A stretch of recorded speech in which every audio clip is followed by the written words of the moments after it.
नमस्कार मित्रांनो, आपल्या सगळ्यांचं हार्दिक स्वागत आहे आपल्या आवडत्या कार्यक्रमात ज्याचं नाव आहे हॅलो डॉक्टर. मी डॉक्टर निखिल विद्याहरेंद्र शासने आपल्या सगळ्यांचं हार्दिक स्वागत करतो. कार्यक्रमाचा श्री गणेश करूया एका संस्कृत सुभाषिताने. सुभाषित असं आहे, मनस्य अन्यद्य वचनस्य अन्यद्य, मनस्य अन्यद्य वचनस्य अन्यद्य, कर्मण्य अन्यद्य दुरात्मनाम, कर्मण्य अन्यद्य दुरात्मनाम, मनस्य एकम, मनस्य एकम वचनस्य एकम, कर्मण्ये एकम महात्मनाम, कर्मण्ये एकम महात्मनाम. म्हणजे मित्रांनो, दृष्ट माणसाचं जे मनात एक असतं, बोलतो एक आणि करतो वेगळंच. आणि जो महान व्यक्ती असतो त्याच्या मनात पण एक असतं, बोलतो पण एक आणि कर्माद्वारा पण एकच होतं. बरोबर मित्रांनो, आपल्याला महान व्हायचं आहे, महान व्हायचा प्रयत्न करायचा आहे आणि महान होणं काय एवढं अवघड नसतं. आपल्याला फक्त लहान मुलासारखं निखळ राहायला पाहिजे, कारण लहान मूल पण त्याच्या मनात आहे, तेच त्याच्या ओठावर आहे आणि तेच त्याच्या कृतीतून ते करतं. बरोबर मित्रांनो, आपण सुभाषितामध्ये मनाचं म्हणजे हृदयाविषयी बोललो आणि लहान मुलांचा देखील आपण आता वर्णन केलेलं आहे. तर जाणकार मित्रांनी आजचा विषय ओळखलाच असेल. पाहूया आजचा आपला विषय काय आहे. आजचा आपला विषय आहे आंतरराष्ट्रीय जन्मजात हृदय दोष दिन, जो आपण 14 फेब्रुवारीला साजरा करतो. पुन्हा एकदा विषय मी सांगतो, आंतरराष्ट्रीय जन्मजात हृदय दोष दिन. आणि ह्या विषयावर मार्गदर्शन करायला नवी मुंबईतील नेरूळ येथील DY पाटील रुग्णालयातील 2 हृदयरोग तज्ज्ञ आपल्यासोबत आहेत. तर स्वागत करूया डॉक्टर सुहास बेंद्रे सरांचं आणि डॉक्टर भूषण चव्हाण याचं. नमस्कार सर, स्वागत आहे कार्यक्रमात. नमस्कार मित्रांनो, सरांचा सविस्तर तुमच्याशी परिचय करून देतो. सुरुवात करूया आपले वरिष्ठ जे डॉक्टर आहेत, डॉक्टर सुहास बेंद्रे यांच्याकडून. डॉक्टर सुहास बेंद्रे, आपण हृदय विकार शल्यचिकित्सा तज्ज्ञ आहात, प्राध्यापक आहात, DY पाटील रुग्णालय व DY पाटील वैद्यकीय महाविद्यालय नेरूळ नवी मुंबई येथे. सरांच्या शिक्षणाविषयी सांगायचं झालं तर सरांनी MBBS, पुढे MS जनरल सर्जरीमध्ये म्हणजेच शल्य विशारद या विभागात केलं. पुढे सरांनी MCH ही पदवी मिळवली, ती पण कार्डिओवॅस्क्युलर अँड थोरॅसिक सर्जरी या विभागात, म्हणजेच हृदय आणि छातीशी निगडीत ज्या शस्त्रक्रिया असतात त्या विभागात ती पदवी सरांनी मिळवली. मुंबईतील सुप्रसिद्ध सर जे समूह रुग्णालय आणि ग्रँट वैद्यकीय महाविद्यालय येथून सरांनी ही पदवी प्राप्त केली. पुढे सरांनी अत्याधुनिक प्रशिक्षणासाठी परदेशी देखील दौरा केला, तिथे देखील प्रशिक्षण घेतलं आणि अमेरिकेतील क्लीव्हलँड क्लिनिक फाउंडेशन, जे की जगातील नंबर 1चं असं हृदय शस्त्रक्रियांसाठी प्रशिक्षण केंद्र आहे, तिथून सरांनी प्रशिक्षण घेतलं. आणि त्यापुढे जाऊन सरांनी बोस्टन येथील मॅसेच्युसेट्स जनरल हॉस्पिटल येथे देखील प्रशिक्षण घेतलं. हृदय विकारांच्या सर्जरीविषयी सरांनी प्रशिक्षण घेतलं. सरांच्या गाठीशी 30 वर्षाचा जो आहे प्रदीर्घ अनुभव आहे. सर प्राध्यापक देखील आहेत. पदव्युत्तर विद्यार्थ्यांना सर मार्गदर्शन करतात. विशेष म्हणजे सर हृदयाची शस्त्रक्रिया कशी करायची हे देखील पदव्युत्तर विद्यार्थ्यांना शिकवतात. सरांनी राष्ट्रीय आणि आंतरराष्ट्रीय पातळीवर अनेक शोध निबंध प्रकाशित केलेले आहेत, व्याख्यानं देखील दिलेली आहेत. सर लेखक देखील आहेत. सरांनी लिहिलेले जे लेख आहेत, धडे आहेत, ते आपले वैद्यकीय विद्यार्थी म्हणा, पदव्युत्तर विद्यार्थी त्याचा अभ्यास करत असतात. आणि सरांविषयी सांगायचं झालं तर मुंबईच्या नामांकित रुग्णालयात देखील जवळजवळ 30 वर्ष सरांनी सेवा दिलेली आहे. तर आणि छंदाविषयी सांगायचं झालं तर सर आज देखील आवडीने क्रिकेटचा आनंद घेतात, क्रिकेट खेळतात.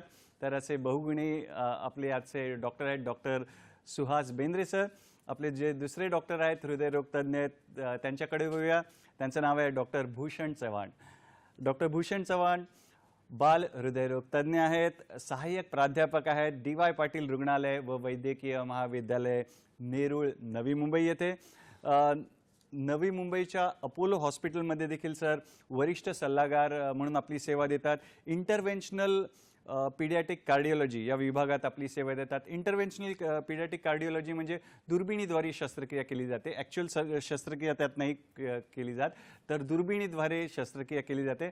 आणि सांगायचं झालं तर सरांनी 2000 पेक्षा जास्त लहान मुलांचे जे इंटरव्हेन्शनल ही जी सर्जरी आहे, इंटरव्हेन्शनल पीडियाट्रिक कार्डिओलॉजीद्वारे या पद्धतीने या विभागात सरांनी सेवा दिलेली आहे आणि नुसती भारतात नाही तर विदेशात देखील सरांनी सेवा दिलेली आहे.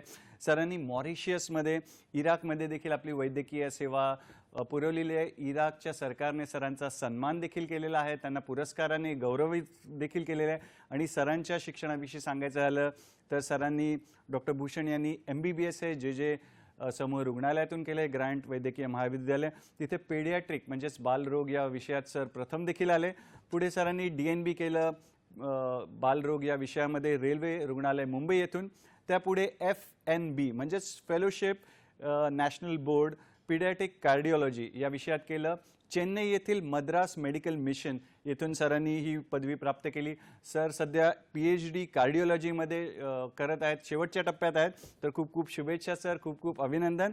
आणि प्रशिक्षणाविषयी पण सरांच्या सांगायचं झालं तर परदेशात सरांनी प्रशिक्षण घेतले, 4-5 देशांमध्ये जाऊन प्रशिक्षण घेतले, जसं की अमेरिका बोस्टनमध्ये, नंतर कोलोरॅडोचं जे लहान मुलांचं रुग्णालय आहे, व्हिएतनाममध्ये, तैवानमध्ये सरांनी प्रशिक्षण घेतलेलं आहे. आणि सर अध्यापनात देखील पदवी आणि पदव्युत्तर विद्यार्थ्यांना शिकवतात, त्यांना मार्गदर्शन करतात. सरांनी देखील राष्ट्रीय आणि आंतरराष्ट्रीय पातळीवर अनेक शोध निबंध प्रकाशित केलेले आहेत आणि व्याख्यानं देखील लिहिलेले आहेत. सरांनी लेख देखील लिहिलेले आहेत, सर लेखक देखील आहेत.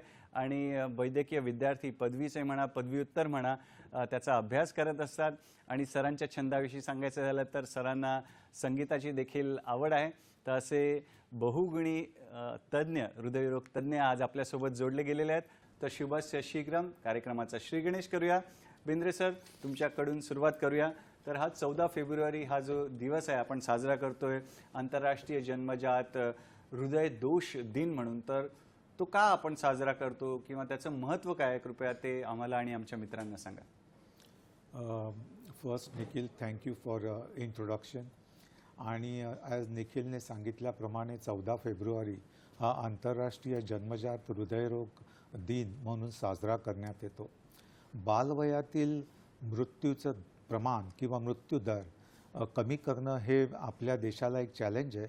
आपल्या देशाला नाही पण एक जागतिक स्तरावरती हे चॅलेंज आहे. आपल्या देशामध्ये हे प्रमाण आता बऱ्यापैकी कमी झालेलं आहे.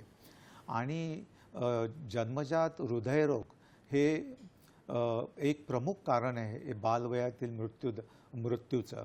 सो हा फार महत्त्वाचा विषय आहे आणि या महत्त्वाच्या विषयावर चर्चा करण्यासाठी आम्हाला सहभागी केलं याबद्दल मी दूरदर्शन सह्याद्री वाहिनीचा खूप आभारी आहे. आता हा दिवस 14 फेब्रुवारी रोजी साजरा करण्यात येतो. मी सांगितल्याप्रमाणे आपण याचं प्रमाण पाहिलं तर 100 लाईव्ह बर्थ्स मागे एक बाळाला या जन्मजात हृदयरोगाचा आजार असतो किंवा 8 ते 10 पर 1000 लाईव्ह बर्थ्स एवढ्या बाळांना या जन्मजात हृदयाचा आजार असतो. आणि याच्यामध्ये काही कॉम्प्लेक्स आजारसुद्धा असू शकतात, गुंतागुंतीचे आजार असू शकतात. आणि ते गुंतागुंतीचे आजार त्यांच्या मृत्यूला 25 ते 30% या एवढ्या प्रमाणात कारणीभूत असतात. तर हा दिवस साजरा करण्याचं कारण असं आहे की पालकांमध्ये, सर्वसामान्य जनतेमध्ये याच्याबद्दल अवेअरनेस किंवा जनजागृती करणं हे फार जरुरीचं आहे. आणि जनजागृती म्हणजे या रोगाचं लक्षणावरती कसं आपण म्हणजे ध्यान द्यायचं, कसं ते पिकअप करायचं, वेळेवरती या डॉक्टरांना भेटून त्याचा डायग्नॉसिस करणे, त्याचा उपचार करणे. पीडियाट्रिक कार्डिओलॉजिस्ट, पीडियाट्रिक सर्जन आणि पीडियाट्रिक हार्ट सेंटर्स जे यासाठी स्पेशालिस्ट आहेत यांच्याकडे जाऊन वेळीच उपचार करणे हे सगळ्यात महत्त्वाचं आहे. आणि हा संदेश सर्वसामान्य जनतेला पोचवणं माझ्या मते या प्रोग्रामचा उद्देश आहे आणि या दिनाचा उद्देश आहे. फारच छान. बेंद्रे सरांच्या अनुभवाचा मित्रांनो आपल्याला लाभ घ्यायचा आहे. तर तुमच्या मनात कुठलेही प्रश्न असतील तर जरूर आम्हाला फोन करा, ईमेल करा. भूषण सर, तुमच्याकडे वळतो. आम्ही बघतो की तुमच्यासमोर तुम्ही हृदयाची प्रतिकृती ठेवलेली आहे. तर आम्हा सर्वांना हृदयाचं काम काय आहे किंवा त्याची रचना कशी आहे त्याविषयी थोडं सविस्तर सांगा, जेणेकरून आम्हाला विषय समजून घ्यायला सोपं पडेल. नमस्कार. जसं आमच्या सरांनी म्हटलं आहे की आम्हाला इथे संधी दिली इथपर्यंत बोलवण्यासाठी आम्ही तुमचे फार फार आभारी आहोत. तर या संधीचा काहीतरी फायदा करूया. आपलं प्रत्येकाचं हृदय आपल्या फिस्ट एवढं असतं, आपल्या मुठी एवढं असतं. तर हे एक हृदयाचं मॉडेल मी तुमच्यासाठी आणलेलं आहे. तर ज्यामध्ये आपल्याला दिसतं आहे की हृदयाचे असे 4 कप्पे बनलेले आहेत. सो वरचे हे 2 कप्पे ज्याला आम्ही एट्रिया म्हणतो, राईटचा एट्रिया, लेफ्टचा एट्रिया. तसेच खालचे हे 2 कप्पे ज्याला आम्ही वेंट्रिकल्स म्हणतो, ज्याला राईट वेंट्रिकल आणि लेफ्ट वेंट्रिकल. हा मूलभूत एक 4 कप्प्यांचं एक हृदय, एक नॉर्मल ह्युमन हार्ट आहे. राईट साईडमधून जी एक ब्लू कलरची इथे आर्टरी दिसते ज्याला आम्ही पल्मनरी आर्टरी म्हणतो, ही आर्टरी हे अशुद्ध रक्त फुफ्फुसांपर्यंत पोहोचवतं आणि ते शुद्धीकरण झाल्यानंतर तेच रक्त या डाव्या बाजूला वेंट्रिकलमध्ये येतं ज्याला आम्ही लेफ्ट वेंट्रिकल म्हणतो. आता या 2 कप्प्यांच्या मध्ये 2 इम्पॉर्टंट पडदे असतात. तर जसे हे खालच्या बाजूला ज्याला आम्ही इंटर वेंट्रिक्युलर सेप्टम म्हणतो आणि वरच्या बाजूला जे असतं त्याला आम्ही इंटर एट्रियल सेप्टम म्हणतो. या 2 इम्पॉर्टंट रक्तवाहिन्या ज्या हृदयातून बाहेर पडतात, ही लाल कलरची आहे ज्याला आम्ही एओर्टा म्हणतो, जे शुद्ध रक्त पूर्ण शरीराला आपल्या देतं. आणि जी ब्लू कलरची आहे ज्याला आम्ही पल्मनरी आर्टरी म्हणतो, जी आपल्या फुफ्फुसापर्यंत अशुद्ध रक्त पोचवतं. तर हे एक बेसिक हार्ट स्ट्रक्चर आहे. प्रत्येक पार्टचा कुठचा ना कुठचा तरी प्रॉब्लेम झाला तर त्याचा मोठा एक परिणाम होऊ शकतो. आणि this heart pumps very well for all the babies with a cardiac output of at least more than 5 to 6 litre per minute. फारच छान भूषण सर, सहज सोप्या भाषेत सरांनी सांगितले. 4 कप्पे आहेत. वरचे 2 जे आहेत ते जसं आपण हॉस्पिटलमध्ये जातो किंवा दवाखान्यात जाल्यावर रिसेप्शनचं का असतं आणि नंतर आतमध्ये आपण गेल्यावर डॉक्टरची भेट होते, तसं वेंट्रिकल म्हणजे खालचे 2 कप्पे आणि वरचे म्हणजे रिसेप्शन. आणि शुद्ध आणि अशुद्ध रक्त कसा पुरवठा केला जातो ते सरांनी आपल्याला सांगितलं. बेंद्रे सर, तुमच्याकडे आपण वळतो आणि हा जन्मजात हृदय दोष म्हणजे नक्की काय आणि त्याविषयी थोडं सविस्तर सांगा. त्याचे प्रकार काय आहेत तर त्याविषयी देखील आम्हाला जाणून घ्यायला आवडेल. जन्मजात हृदयरोग म्हणजे माता जेव्हा गर्भावस्थेत असते तेव्हा बाळाची वाढ ही तिच्या गर्भात होत असते, सर्वांगीण वाढ होत असते, सगळ्या अवयवांची डेव्हलपमेंट होत असते, तसंच हृदयाची सुद्धा डेव्हलपमेंट होत असते. पण काही कारणांमुळे हृदयामध्ये किंवा हृदयापासून निघणाऱ्या रक्तवाहिन्यांमध्ये, आताच आपण नॉर्मल स्ट्रक्चर हृदयाचं पाहिलेलं आहे, हृदयाचे कप्पे आणि त्याच्यापासून निघणाऱ्या हृदयाच्या आर्टरीज, याच्यामध्ये काही कारणांमुळे रचनात्मक दोष निर्माण होतात. कधीकधी झडपा इन्व्हॉल्व होतात, कधीकधी छिद्र राहतात. आणि अशा डिफेक्टमुळे जे बाळ जन्माला येते त्याला आपण म्हणतो की जन्मजात हृदयरोग किंवा इंग्लिशमध्ये कंजनायटल हार्ट डिझीज. आता हे जन्मजात हृदयरोग आहे, याची विभागणी ॲक्च्युली 2 कप्प्यांमध्ये किंवा 2 भागांमध्ये केलेली आहे.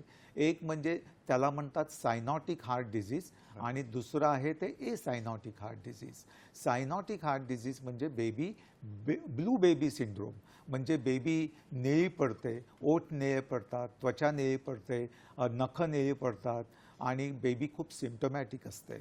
त्याचं कारण असं आहे की तिथे शुद्ध आणि अशुद्ध रक्त एकत्र येतं किंवा लंग्सला आपल्या रक्तपुरवठा कमी होतो आणि म्हणून ऑक्सिजनेशन कमी होतं, शरीरातील ऑक्सिजनचं प्रमाण, सॅच्युरेशनचं प्रमाण कमी होतं आणि म्हणून बेबी निळी पडते.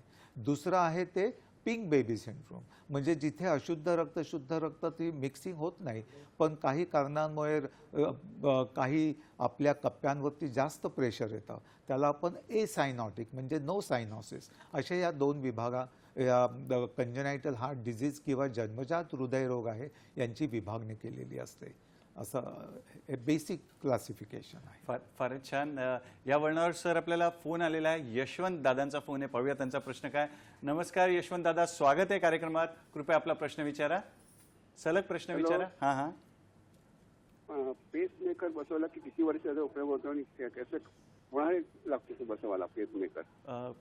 पेस मेकर बसवल्यावर किती वर्ष लागतो आणि कोणासाठी म्हणजे काय त्रास असेल? बरं, चालेल. धन्यवाद आपल्या प्रश्नासाठी. भूषण सरांपासून सुरुवात करूया आपण. नमस्कार. तुमचा प्रश्न आमच्यापर्यंत पोहोचला आहे.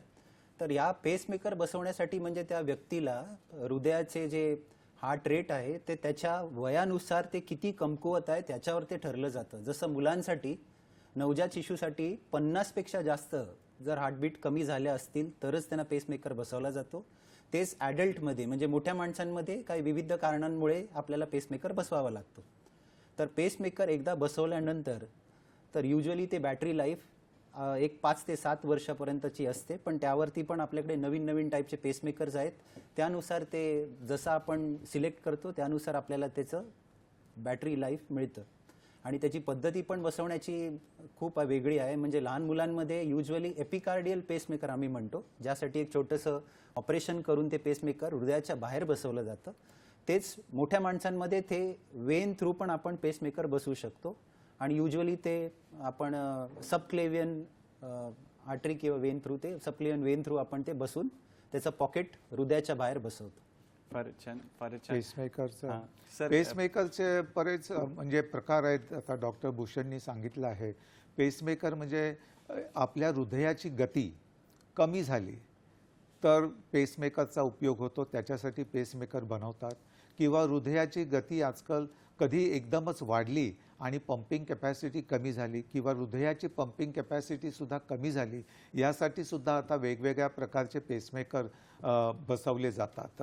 आणि कधीकधी आपलं हार्ट अचानक म्हणजे त्याची पंपिंग कॅपॅसिटी आणि त्याला आपण म्हणतो फिब्रिलेशन, म्हणजे ते कॉन्ट्रॅक्टच करत नाही आहे, अशा वेळेला शॉक द्यावा लागतो. तर हे नवीन प्रकारचे जे पेसमेकर आहेत हे ते डिटेक्ट करतात वेगवेगळ्या प्रकारचे रिदम आणि शॉक पण देतात. सो अशा वेगवेगळ्या प्रकारचे पेसमेकर आता अवेलेबल आहेत आणि they are really life saving आहेत.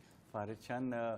यशवंतदादा, सुंदर प्रश्न विचारला आहे, त्याच्यामुळे आम्हाला पेसमेकरविषयी सरांकडून माहिती मिळाली. बेंद्रे सर वरिष्ठ आहेत, सिनियर आहेत, तर पेसमेकरचा विषय निघाला आहे म्हणून सर, पेसमेकरविषयी व्यक्तीला पेसमेकर लागणार आहे हे रुग्णाला कसं कळतं की बाबा, किंवा डॉक्टर कसं ओळखतात की याला पेसमेकरची आता गरज आहे, तर त्याविषयी थोडंसं आम्हाला सांगता येईल? पेसमेकर बेसिकली बऱ्याचशा गोष्टी आपल्याला लक्षात घ्याव्या लागतात.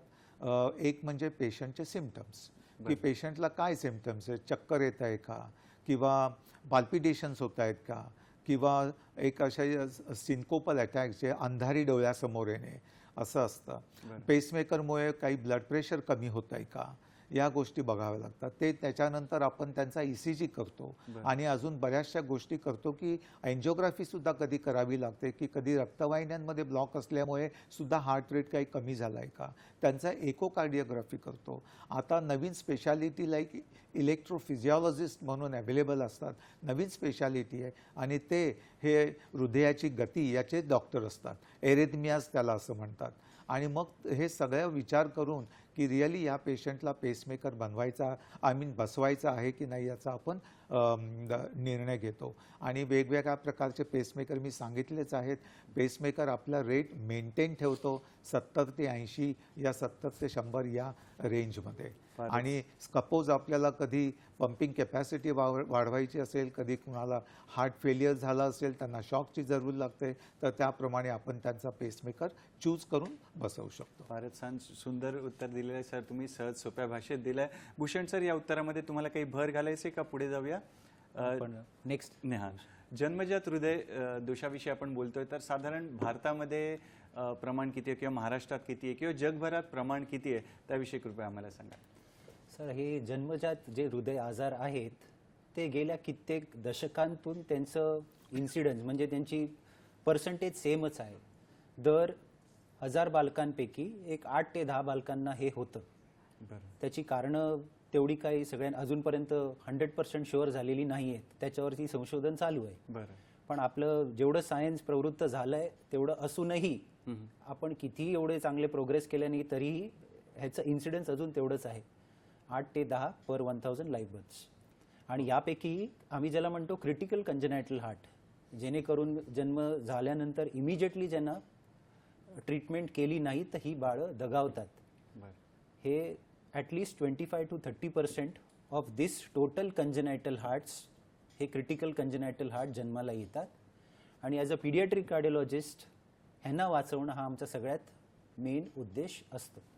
फारच छान. डॉक्टर भूषण आणि डॉक्टर बेंद्रे आपल्याला छान माहिती देत आहेत. जन्मजात हृदय दोष जागतिक जन्मजात हृदय दोष दिन जो 14 फेब्रुवारीला साजरा केला जातो त्याविषयी चर्चा सुरू आहे.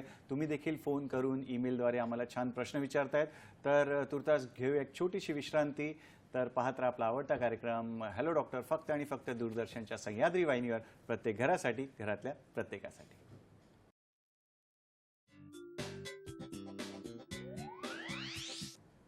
विश्रांतीनंतर पुन्हा एकदा आपलं स्वागत आहे आपल्या आवडत्या कार्यक्रमात ज्याचं नाव आहे हॅलो डॉक्टर. आणि आज आपली चर्चा सुरू आहे आंतरराष्ट्रीय जन्मजात हृदय दोष दिवस याविषयी, जो की 14 फेब्रुवारीला आपण साजरा करतो. आणि या विषयावरील तज्ज्ञ मंडळी आपल्यासोबत आहेत. डॉक्टर बेंद्रे सर आहेत आणि डॉक्टर चव्हाण सर आपल्यासोबत आहेत. सर, आपल्याला या वळणावर एक फोन आलेला आहे, पालघरहून फोन आहे. रमेश उगले यांचा फोन आहे. पाहूया त्यांचा प्रश्न काय. नमस्कार रमेश दादा, स्वागत आहे कार्यक्रमात. कृपया आपला प्रश्न विचारा. नमस्कार डॉक्टर. सलग प्रश्न विचारा. हा, नमस्कार. आवाज येतो. हो हो, माझा प्रश्न प्रौढांच्या संदर्भात आहे. बरं. आणि मला असं सांगायचं आहे की एखादी प्रौढ व्यक्ती असेल आणि त्याचं हृदय कमकुवत आहे, हे आपण कसं ओळखू शकतो? आणि जर समजा कमकुवत असेल तर काय काळजी घ्यायला पाहिजे विशेषतः? आणि दुसरं असं की जी व्यक्ती मोठ्याने बोलत असते, मोठ्याने जी व्यक्ती बोलत असते, त्या व्यक्तीच्या बोलण्याचा हृदयावर परिणाम होत असतो का? धन्यवाद आपल्या प्रश्नासाठी. कुठून सुरुवात करूया? भूषण सरांकडून सुरुवात करूया. काय सांगता सर? खूप सुंदर प्रश्न विचारलेले आहेत तुम्ही. तर जर हृदय कमकुवत असेल ते आपल्याला कसं समजतं? तर आमच्याकडे आम्ही ज्याला क्लिनिकल असेसमेंट म्हणतो, जेव्हा आपण एक कार्डिओलॉजिस्टकडे गेल्यानंतर स्टेथोस्कोपनी आम्ही जेव्हा पाहतो तर जे हृदयाचे ठोके जरा वेगळे पडल्यासारखे जाणवतात, मे बी त्याचं हार्ट साऊंड सॉफ्ट होतात, हे सगळ्यात फर्स्ट मार्कर असतं. त्याचा पल्स रेट नेहमीपेक्षा थोडा जास्त राहत असतो आणि त्याचं मानेच्या नसा, ज्याला आम्ही JVP म्हणतो, त्या थोड्याशा वाढलेल्या असतात. तर यावरून आपल्याला समजतं की क्लिनिकली या पेशंटला काहीतरी थोडंसं गडबड आहे. पायाला सूज येणं आणि चेहरा सुजणं ह्याही गोष्टी त्याच्याबरोबर असू शकतात. आता टेस्ट म्हटलं तर या हार्टला बघण्यासाठी एक सगळ्यात इम्पॉर्टंट गोल्ड स्टँडर्ड टेस्ट ज्याला आम्ही म्हणतो इज 2D एको, हृदयाची सोनोग्राफी करणे. या हृदयाच्या सोनोग्राफीमध्ये आपण हृदयाची घडण कशी झालेली आहे, त्याचं पंपिंग किती आहे, नेमकं कुठच्या पार्टचा फेलियर झालेला आहे हे क्लिअर कट, आणि कुठचा वाल्व किंवा झडप काम करत नाही आहे, ह्या गोष्टी सगळ्या व्यवस्थित त्याच्यात आपल्याला समजू शकतात. या व्यतिरिक्त पण आपल्याकडे अजून काही टेस्ट असतात, जसं CT स्कॅन आणि कार्डियक MRI, जे आपल्याला एक गुड सेन्सिटिव्हिटी आणि चांगल्या प्रकारे आपल्याला त्याचं निदान देऊ शकतात.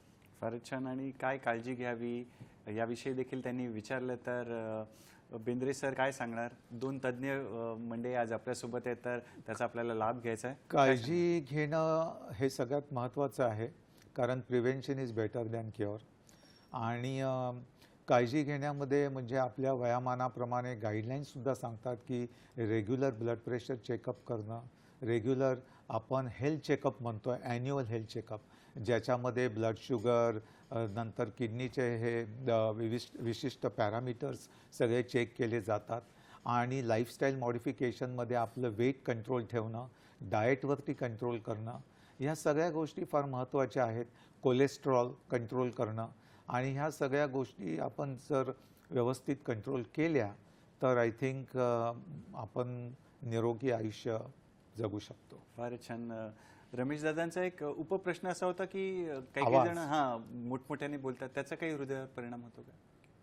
काय वाटतं? कोणापासून सुरुवात? Yes, there has been some studies जिथे आपण खूप मोठा DJ लागल्यावर आपल्याला जाणवतं की आपलं हार्ट रेट खूप वाढलेलं आहे. So sound has an effect on the heart, पण आपल्याच जास्त मोठा बोलण्याचा इफेक्ट आपल्या हृदयावर होतो. या संदर्भात काही अजून तथ्य लागलेली नाहीत. बेंद्रे सर, तुम्हाला काही उत्तरात भर घालायची आहे का? पुढे जाऊया. काही नाही. एक गमतीची बाब म्हणजे कधी कधी ICU मध्ये बरेच दिवस पेशंट असतात आणि थोडेसे न्यूरोलॉजिकली कॉम्प्रोमाइज असतात. अशा पेशंटना आम्ही म्युझिकल थेरपी म्हणून वापरतो.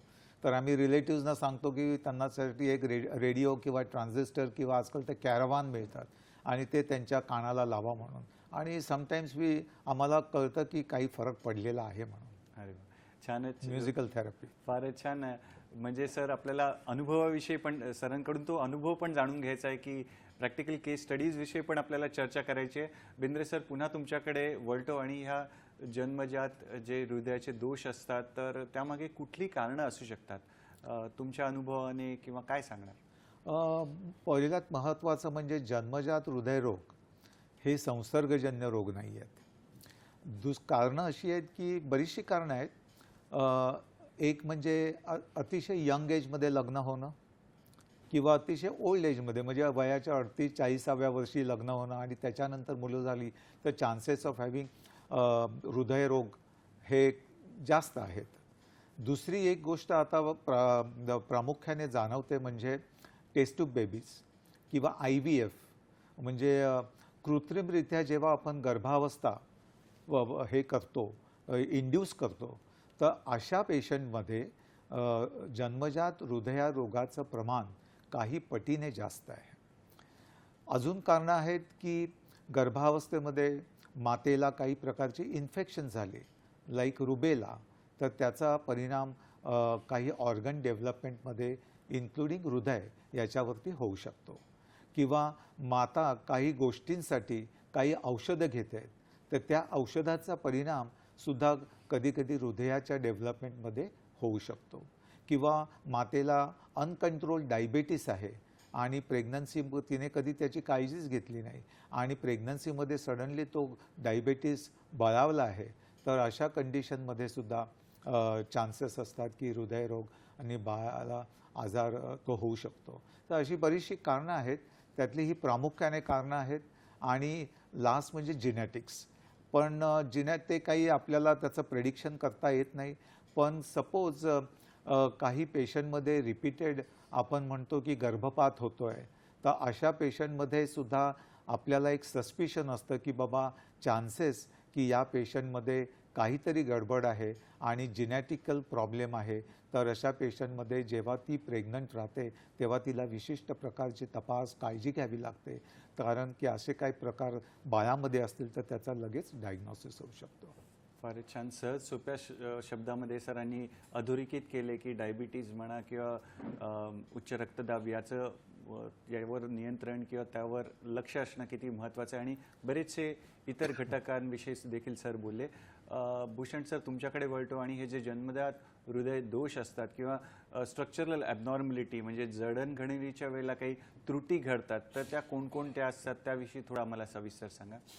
तर आपण कंजेनायटल हार्ट जेव्हा म्हणतो, तर जसं मी आता स्लाईडमध्ये दाखवलेलं आहे, आपण त्याला 2 भागांमध्ये असं विभागू शकतो. एक तर जेव्हा बेबी दिसतं ते आपण बेबी एक पिंक बेबी आहे की ब्लू बेबी आहे. पिंक बेबी म्हणजे जे आपल्याला कोरोनानंतर मोस्टली सगळ्यांना माहिती आहे की आपण ऑक्सिजन चेक करतो आणि ते पल्स ऑक्सिमीटरमध्ये आपल्याला दिसतं की जेव्हा आकडा 95च्या पुढे आहे म्हणजे ते नॉर्मल आहे आणि तो बेबी पिंक आहे. जर तो आकडा ऑक्सिजनचा 95च्या खाली आहे किंवा 90च्या कमी आहे तर त्याला आपण सायनोसिस असं म्हणतो आणि ते ब्लू बेबी. तर पिंक बेबीमध्ये कॉमन कॉजेस काही आहे जे हृदयाचे घडण जेव्हा म्हणतो होताना प्रॉब्लेम्स येतात, त्याला सगळ्यात कॉमन आहे VSD म्हणजेच व्हेंट्रिक्युलर सेप्टल डिफेक्ट. त्यानंतर ASD, PDA आणि नंतर वालचे काही प्रॉब्लेम ज्याला आम्ही एओर्टिक स्टिनोसिस किंवा पल्मनरी स्टिनोसिस म्हणतो. तेच ब्लू बेबीमध्ये सगळ्यात कॉमन जे आपल्याला दिसतं इज टेट्रॉलॉजी आणि टेट्रॉलॉजीनंतर TGA आणि TAPVC. तर अजून काही VSDचे मी काही चित्र दाखवतो आहे. हे आता जे आपल्याला दिसतं आहे तुमच्यासमोर स्क्रीनवरती, हे एक एकोमधून दिसणारं 3Dचं चित्र आहे जे हृदयाच्या आतमधला एक मोठं छिद्र दाखवतं आहे ज्याला आम्ही इंटर एट्रियल सेप्टल डिफेक्ट म्हणजे एट्रियल सेप्टल डिफेक्ट किंवा ASD असं म्हणतो. आणि हे हृदयाच्या वरच्या भागामधलं आहे. ही जी स्लाईड आता आपल्याला दिसते ज्याला आपण VSD म्हणतो, जे खालचे 2 इम्पॉर्टंट चेंबर्स आहेत त्यामध्ये जेव्हा छिद्र निर्माण होतं त्याला आम्ही VSD असं म्हणतो. त्याचे पण वेगवेगळे टाईप्स असतात, जे कुठच्या बाजूला ते छिद्र आहे त्यानुसार आपल्याला ते समजतं. आणि हे शेवटचे जे चित्र दिसत आहे हे एका ब्लू बेबीचं हार्ट जेव्हा आपण ओपन करतो त्यामध्ये हे प्रॉब्लेम दिसतात. तर नुसतं छिद्र नसून आपल्या जी लंगला जाते म्हणजेच पल्मनरी आर्टरी जी आपल्या लंगसाठी ब्लड सप्लाय घेऊन जाते ती अरुंद झालेली असते, नॅरो झालेली असते. म्हणजे त्यामुळे रक्तस्राव लंग्समध्ये होत नाही आणि हे बाळ निळं पडतं. तर हे काही कॉमन आजार आपल्याला युजली कंजेनायटल बर्थ डिफेक्ट्समध्ये दिसतात. फारच छान सरांनी सोप्या भाषेत आपल्याला सांगण्याचा प्रयत्न केलेला आहे की एक निळं बाळ किंवा निळं शिशु ज्याच्यामध्ये ऑक्सिजनचं प्रमाण जे कमी आहे आणि दुसरं जे आहे ते गुलाबी असं बाळ ज्याच्यामध्ये ऑक्सिजनचं प्रमाण ओके आहे, म्हणजे साधारण आहे अशा याच्यामध्ये. तर सरांनी छायाचित्र देखील दाखवली आपल्याला आणि काही व्हिडिओ पण दाखवले. बेंद्रे सर, तुमच्याकडे वळतो आणि लक्षणं काय आढळतात या जन्मजात हृदय दोष असेल तर त्या शिशूमध्ये किंवा बालकांमध्ये काय सांगणार? हां, लक्षणं खूप महत्त्वाची आहेत आणि त्याच्याकडे पालकांनी दुर्लक्ष करून बिलकुल चालत नाही. साधी लक्षणं अशी आहेत की दम लागणे, म्हणजे एखादी मुलगी 5 वर्षाची 6 वर्षाची साधारणतः खेळताना शाळेत जाताना त्यांना दम लागतो म्हणजे नॉर्मल मुलांपेक्षा कमी चाललं, कमी धावले, कमी खेळले तरी त्यांना दम लागतो. तर हे याच्याकडे दुर्लक्ष करता कामा नये. छोटं बाळ असेल तर वेगाने श्वास घेणे किंवा बाळ जेव्हा दूध पितं तेव्हा त्याला ते जमत नाही, दूध ओढायला जमत नाही आणि दूध पिताना बाळाला दम लागतो, तर हा एक महत्त्वाचं लक्षण आहे. दुसरी गोष्ट म्हणजे बाळाची जी वाढ आहे, वजन आहे ते बरोबर वाढत नाही आहे. बाळाची वाढ बरोबर होत नाही, वजन वाढत नाही, हा एक महत्त्वाचा सिम्पटम आहे. काही बाळांमध्ये सारखा सर्दी खोकला याचा त्रास होतो, ज्याला आपण रिस्पिरेटरी ट्रॅक्ट इन्फेक्शन म्हणतो, ते एक कॉमन आहे. आणि सगळ्यात महत्त्वाचं म्हणजे जेव्हा आपण बाळाला निळ्या रंगामध्ये पाहतो, म्हणजे त्याचे ओठ निळे आहेत, त्याची नखं निळी आहेत, त्याची त्वचा निळी आहे, अशा बेबीला आपण सायनॉटिक बेबी म्हणतो. तर हा फार महत्त्वाचा रेड फ्लॅग असं काही प्रकारचा सिम्पटम आहे आणि याच्याकडे बिलकुल दुर्लक्ष करता कामा नये. Immediately after the birth within few days paediatric cardiology, जे हार्टचे लहान मुलांचे स्पेशालिस्ट आहेत, त्यांना जाऊन दाखवणे, तपासणे आणि त्याच्या काही इन्व्हेस्टिगेशन करून घेणे हे फार महत्त्वाचे आहे. तर ही प्रमुख लक्षणं आहेत, याच्याकडे दुर्लक्ष करू नका, इमिडिएटली नोटीस करा आणि स्पेशालिस्ट डॉक्टरांचं कन्सल्टेशन घ्या. फारच छान सरांनी महत्त्वाचा आणि अधोरेखित करण्यासारखा सांगितला मुद्दा की धोक्याचं लक्षण सांगितलेलं आहे. जेव्हा पण तुम्ही निळं बाळ बघता, निळं शिशू बघता, तेव्हा त्वरित तुम्हाला जवळच्या डॉक्टरांशी संपर्क करायचा आहे, जेणेकरून एखाद्या बाळाचा आपल्याला जीव वाचवता येईल. तर डॉक्टर साहेब, आता तुम्ही बेंद्रे सर, तुमच्याकडून अपेक्षित आहे याचं उत्तर की तुम्ही तपासण्यांविषयी म्हटलात, तर साधारण कुठल्या तपासण्या केल्या जातात त्याविषयी देखील आम्हाला सांगा. सगळ्यात महत्त्वाची तपासणी थोडक्यात सांगतो. महत्त्वाचे जे तपास आहेत ते म्हणजे एकोकार्डिओग्राफी, जसं डॉक्टर भूषणनी मगाशी सांगितलं त्याप्रमाणे 2D एको म्हणजे हार्टची सोनोग्राफी. याच्यासाठी बाळाला काही इंजेक्शन द्यावं लागत नाही, काही नाही, फक्त एक प्रोब आपण छातीवरती ठेवतो. पण या इन्व्हेस्टिगेशनमुळे आपल्याला प्रत्येक कप्प्याची, प्रत्येक रक्तवाहिनीची माहिती मिळते, झडपांची माहिती मिळते आणि आपण त्याचा कुठच्या प्रकारचा हा दोष आहे हा डायग्नोसिस करू शकतो.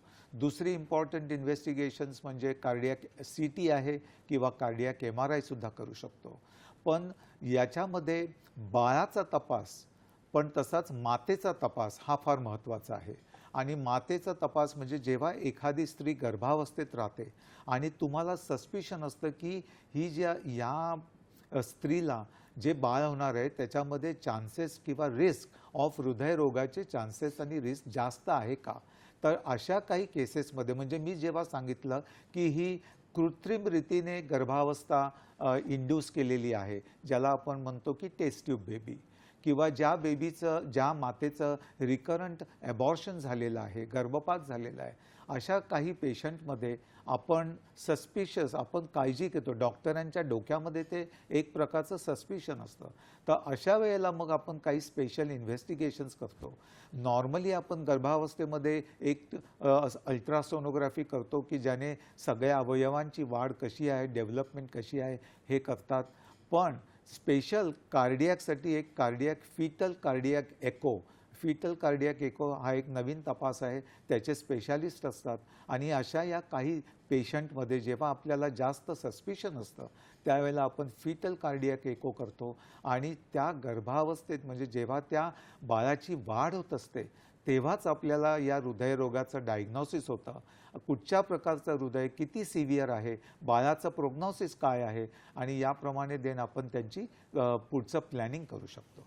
फारच छान सर, छान आम्हाला तुम्ही मार्गदर्शन करत आहात.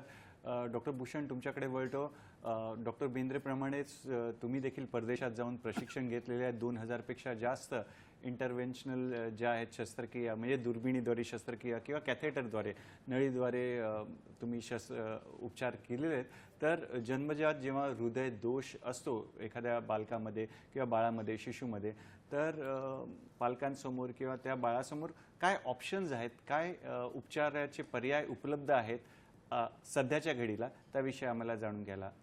तर जेव्हा आम्ही कुठच्या बेबीला एक कंजेनायटल हार्ट डिसीज डायग्नोज केलेलं आहे किंवा करतो, आपल्यासमोर दोनच गोष्टी असतात की ह्याला मेडिकल ट्रीटमेंट देऊन ह्याला स्टेबल करायचं, J for example ASD VSD आहेत आणि ते समजा छोटे आहेत डिफेक्ट, तर ते काही स्वतःहून काही गोष्टी भरण्यासारखे असतात, तर तात्पुरतं त्या बाळाला सपोर्ट सिस्टम आम्ही ज्याला म्हणतो मेडिकली ते आपण करून त्यांना बरं करू शकतो. दुसरं, जर हे होल बंद स्वतःहून न होण्यासारखे असले तर आपल्याला त्यांना आयदर सर्जरी म्हणजे ज्याला आपण ओपन हार्ट सर्जरी म्हणतो हे करून त्याला बेबीला नॉर्मल करता येतं, किंवा जे आम्ही इंटरव्हेन्शनल पीडियाट्रिक कार्डिओलॉजिस्ट करतो म्हणजे दुर्बिणीद्वारे नसांमधून हृदयापर्यंत पोचणं.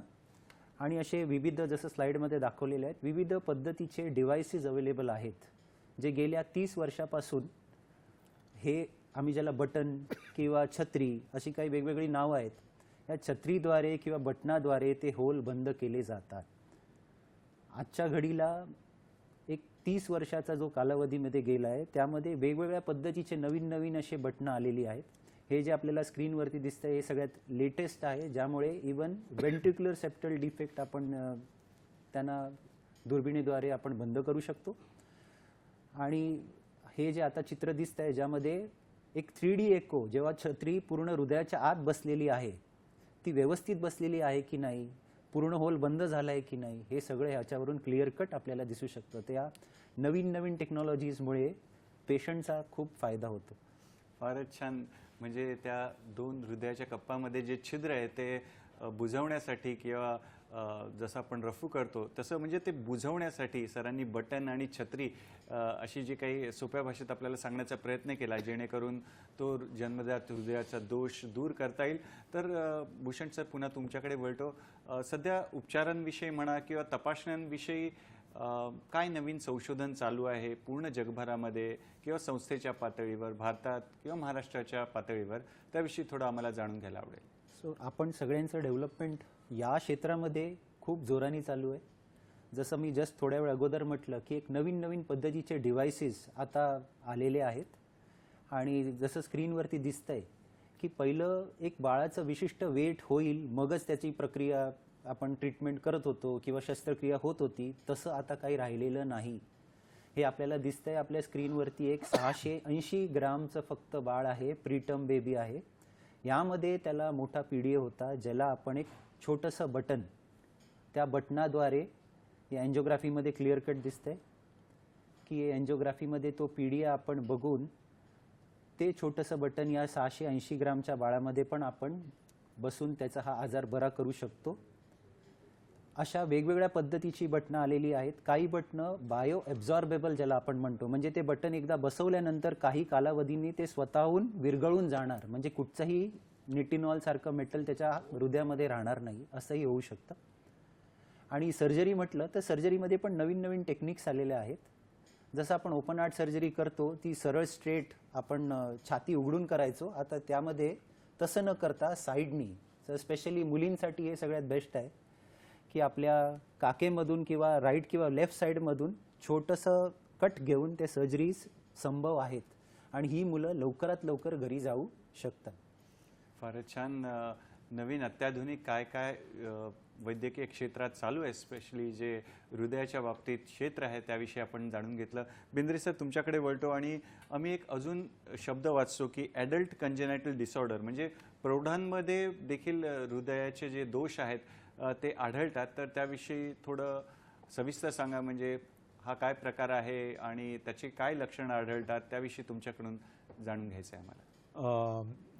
प्रौढ जन्मजात हृदयरोग म्हणजेच ॲडल्ट कंजेनायटल हार्ट डिझिजेस. आता याच्यामध्ये बऱ्याच प्रकारचे आपण टाईपचे पेशंट्स पाहू शकतो. काही वर्षांपूर्वी जेव्हा टेक्नॉलॉजी एवढी ॲडव्हान्स नव्हती तेव्हा बरेचसे असे जन्मजात हृदयरोगाचे पेशंट काही ट्रीटमेंट घेऊनसुद्धा त्यांच्यामध्ये मृत्यूचं प्रमाण जास्त होतं. आता टेक्नॉलॉजी ॲडव्हान्स झाली तर बरेचसे ही बालकं जी आहेत हे बरे होऊन घरी जातात, नॉर्मल सुदृढ आयुष्य जगतात आणि ते एंटर इन टू द प्रौढावस्थेत म्हणजे ॲडल्टहूडमध्ये. तर हा एक भाग आहे की प्रौढ जन्मजात हृदयरोग, म्हणजे त्यांची ऑपरेशन झालेली आहेत आणि they are living a good life. पण ऑपरेशन झालं इथे संपत नाही, त्यांना लाईफ लाँग फॉलोअपची जरुरी असते. तो एक ॲडल्ट कंजेनायटल हार्ट डिझीज याचा भाग आहे. दुसरा भाग असा आहे की काही जणांना छोटे होल असतात, काही जणांना कमी त्रास होतो, किंवा काही जण अजून ग्रामीण भागामध्ये म्हणतात की त्रास होत नाही ना तर आपण कशाला ट्रीटमेंट करायची, जेवढ्यापर्यंत चालतंय तेवढ्यापर्यंत चालू द्या. आणि ही पेशंट्स जेव्हा मोठे होतात, ॲडल्ट होतात आणि मग त्यांना दम लागणे चालू होतं, पंपिंग कॅपॅसिटी कमी होते, त्यांची हृदयाच्या गती वरती खाली होतात आणि मग कदाचित कधीकधी कुठच्या दुसऱ्या कारणांसाठी त्यांनी काही तपास केले तर त्याच्यामध्ये असं आढळून येतं की बाबा या मुलाला किंवा मुलीला जन्मजात हृदयरोग आहे, पण आता ते लेट झालेलं आहे कारण त्याच्यामुळे हार्ट मोठं झालं आहे, हार्टवरती प्रेशर आलं आहे आणि मग आता शस्त्रक्रियासुद्धा करणं खूप रिस्की आहे आणि फक्त औषधांनी चालू शकेल. कधीकधी जो रुग्ण पूर्णपणे बरा होऊ शकतो पण आता तो इनऑपरेबल स्टेजला झालेला आहे. तर अशा या बऱ्याचशा गोष्टी आहेत आणि अशा प्रकारचे पेशंट ते प्रौढ रुग्ण जन्मजात हृदयरोग म्हणून आपण त्यांचं क्लासिफिकेशन करतो. अशा रुग्णांची संख्या आता वाढत आहे. पुढचा ग्रुप की ज्यांनी पहिली ट्रीटमेंट घेतलेली आहे आणि दे आर डुईंग वेल, चांगलं करतायत, गुड लाईफ जगतायत आणि त्यांना फॉलोअप आहे, अशा रुग्णांची संख्या आता वाढत आहे. तर हा एक नवीन ग्रुप आहे, त्याला आपण म्हणतो की प्रौढ जन्मजात हृदयरोग, ॲडल्ट कंजेनायटल हार्ट डिझीज. आणि फार सुंदर पद्धतीने सर तुम्ही सांगितलं. याला जोडून तो एक प्रश्न विचारतो की प्रौढांमध्ये जो जन्मजात हृदयरोगचं निदान होतं त्याच्यासाठी काही तपासण्या किंवा काय उपचार पद्धती आहे त्याविषयी देखील आम्हाला जरी तुमचं आयुष्य तुम्ही चांगलं जगत असाल, लहानपणी तुमचं ऑपरेशन झालेलं असेल, रेग्युलर फॉलोअप इज इम्पॉर्टंट. काही गोष्टी औषधं घ्याव्या लागतात, हे महत्त्वाचं आहे. नाही ज्या पेशंटने ट्रीटमेंट घेतलेलीच नाही आणि त्याच्याकडे दुर्लक्ष केलेलं आहे, आता आजार वाढलेला आहे, तर अशा पेशंटमध्ये हृदयाची पंपिंग कॅपॅसिटी कमी झालेली आहे, दम लागणे आहे, हृदयाची गती वरती खाली होते, असं होऊ शकतं. तर अशा पेशंटमध्ये आपण त्यांचे काही तपास करू शकतो. लाईक सांगितल्याप्रमाणे 2D एको हा फार महत्त्वाचा तपास आहे, कार्डियक CT आहे, कार्डियक MRI आहे, अशा प्रकारचे तपास करू शकतात. आणि मग त्यांच्यासाठी मिनिमम आपण काय करू शकतो, औषधं तर लागणारच आहे, मिनिमम नॉन सर्जिकल रित्या जसं डॉक्टर भूषण यांनी सांगितलं की कॅथेटरद्वारे काही करू शकतो का, आणि ऑपरेटिव्ह ट्रीटमेंट मग आम्हाला पेशंटला त्याच्याबद्दलची रिस्क समजावी लागते, पेशंटची तयारी असावी लागते आणि त्याप्रमाणे आपण मग सर्जिकल ट्रीटमेंटसुद्धा डिसाईड करू शकतो. फारच छान. डॉक्टर साहेब, आपल्याला ईमेलद्वारे hello.doctor26@gmail.com हा आपला जो ईमेल ॲड्रेस आहे त्यावर प्रश्न आला आहे. मुंबईतील सुनील देशपांडे यांचा प्रश्न आहे की मन आणि हृदयाचा काही संबंध आहे का, म्हणजे मन जेव्हा आनंदी असतं तेव्हा हृदयाचे जे स्वास्थ्य आहे ते चांगलं असतं आणि मन थोडंसं नाराज झालं की त्याचा हृदयावर किंवा उदासीनतेचा हृदयावर काही परिणाम होतो का, तर त्याविषयी त्यांना जाणून घ्यायचं आहे. भूषण सर काय सांगणार? हा एकदम बरोबर प्रश्न विचारलेला आहे. We are all connected, all the organs are equally connected, ज्याला आम्ही वेगल नर्व असं म्हणतो. That takes care of the cardiac activity of the heart. तर एकदम सोपं उदाहरण म्हटलं तर आपल्या ह्या पिढीला आजकाल आपण सगळे योगा असं का म्हणतो, योगा करणं फार इम्पॉर्टंट आहे, कारण या योगामुळे आपलं पॅरासिम्पथॅटिक ॲक्टिव्हिटी वाढते आणि हृदयाची जी फास्ट चालन आहे ते कमी कंट्रोल्डमध्ये होतं आणि हेच हृदय मग जास्त वर्षांसाठी नॉर्मल किंवा फिट राहतं. सो डेफिनेटली येस, आपल्या सगळ्या ज्या नर्व्ज आहेत बॉडीच्या त्यापैकी सगळ्यात इम्पॉर्टंट असते वेगल नर्व. त्याचा कंट्रोल आपल्या हृदयावर जेव्हा सगळ्यात जास्त असतो तो पेशंट खूप हेल्दी आणि परफेक्ट असतो. फारच छान. बेंद्रे सर, तुम्ही काय सांगणार या मन प्रश्नाविषयी? आणि हृदय म्हणजे ते एक क्लोज फ्रेंड आहेत.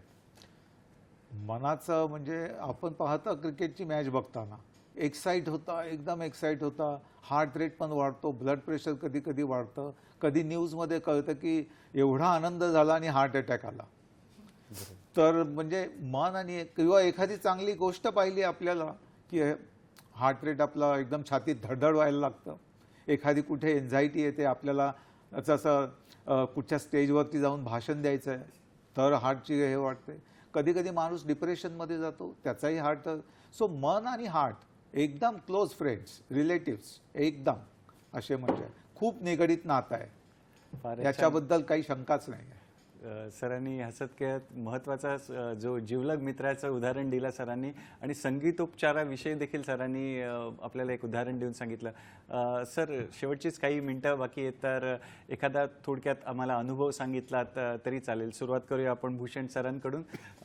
एखादी केसविषयी किंवा काही तुमचा अनुभव सांगितला किंवा आमच्या प्रेक्षक मित्रांना काय संदेश देणार त्याविषयी.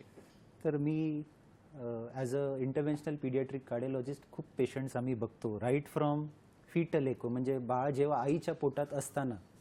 तर असे काही पेशंटही आम्ही पाहिले जे बाळ आईच्या गर्भावस्थेत आम्ही त्याचे हृदयाचे आजार ओळखलेले होते. त्याची मोस्ट इम्पॉर्टंट, जसं मगाशी मी पहिल्या स्लाईडमध्ये सांगितलं की पल्मनरी व्हॅल्व्ह किंवा काही झडप उघडत नव्हती, ती आम्हाला त्या बाळामध्ये आईच्या पोटामध्ये समजलेलं. आणि हे इम्पॉर्टंट बाळ होतं त्या आईला, कारण तिचे ऑलरेडी खूप अबॉर्शन झालेले आणि तिने IVF थ्रू ते बेबी केलेलं. मग तो तिथपासूनचा प्रवास, तो तिला बेबीला डिलिव्हरी झाल्यानंतर विदिन 6 आवर्स आम्ही त्या बाळाला कॅथलॅबमध्ये घेऊन त्याचा तो पल्मनरी व्हॅल्व्ह एका सिम्पलच्या इंटरव्हेन्शन थ्रू बलूनद्वारे न चिरफाड करता तो व्यवस्थित उघडून दिला. आणि तेच बाळ आता 7 ते 8 वर्षाचं खेळणारं पळणारं बाळ आहे, ज्याला परत पुढे काही गरजेचं काही आयुष्यात अजून काही मेजर आजार होणार नाही आहे त्या हृदयामुळे, परत कधी कुठची सर्जरी लागणार नाही आहे त्या हृदयासाठी. I think this is what we are sitting here for. हेच तुमच्यासाठी एक योग्य वेळेस निदान करणं, योग्य डॉक्टरांकडे जाणं, सांगितलेला सल्ला व्यवस्थित पार करणं आणि त्याच बेबीला एक सुवर्ण आयुष्याची संधी देणं. फारच छान. योग्य वेळेला मिळालेली जी वैद्यकीय मदत आहे ती बाळाचं, शिशूचं आयुष्य बदलू शकते. बेंद्रे सर, जाता जाता आमच्या प्रेक्षक मित्रांना काय संदेश देणार तुम्ही थोडक्यात? संदेश सगळ्यात महत्त्वाचा हा आहे की जनजागृती व्हायला पाहिजे. सर्वसामान्यांना याच्याबद्दल कल्पना असायला पाहिजे. पालकांना विनंती आहे की आम्ही जी सांगितलेली लक्षणं आहेत या हृदयरोगाची जन्मता, बिलकुल त्याच्याकडे दुर्लक्ष करू नका. वेळेवर डॉक्टरांकडे जाऊन तपास करून घ्या. Paediatric cardiology, paediatric surgery, paediatric specialise centres, heart centres इथे जाऊन सल्ला घ्या आणि वेळेवर उपचार करा. जन्मजात हृदयरोग हा अडथळा समजू नका आणि वेळेवर उपचार केले, ट्रीटमेंट घेतली तर आपल्या या सुखद आयुष्याचा प्रवासाचा हा जस्ट एक भाग आहे असं समजा. तर हाच माझा संदेश सर्वसामान्यांना आहे. फारच छान सर. दोन्ही डॉक्टरांचे आभार आहेत. आपण आपल्या व्यस्त वेळापत्रकातून वेळात वेळ काढून इथे आलात आणि आजचा जो महत्त्वपूर्ण विषय आहे त्याविषयी आम्हा सर्वांना मार्गदर्शन केलं. त्यासाठी दूरदर्शनच्या सह्याद्री वाहिनीतर्फे, आमचा जो हॅलो डॉक्टरचा संघ आहे त्यांच्यातर्फे आणि प्रेक्षक मित्रांतर्फे तुमचे खूप खूप आभार, धन्यवाद आणि पुढील वाटचालीसाठी खूप खूप शुभेच्छा. मित्रांनो, वेळेला मर्यादा आहे, पण आमचं जे प्रेम आहे तुमच्यासाठी त्याला मर्यादा नाही आहे. यासाठी एक नवीन विषय घेऊन आपल्या भेटीला आम्ही येणारच आहोत आपल्या आवडत्या कार्यक्रमात, ज्याचं नाव आहे हॅलो डॉक्टर. तर लोभ असावा. तोटास धन्यवाद. नमस्कार. नमस्कार.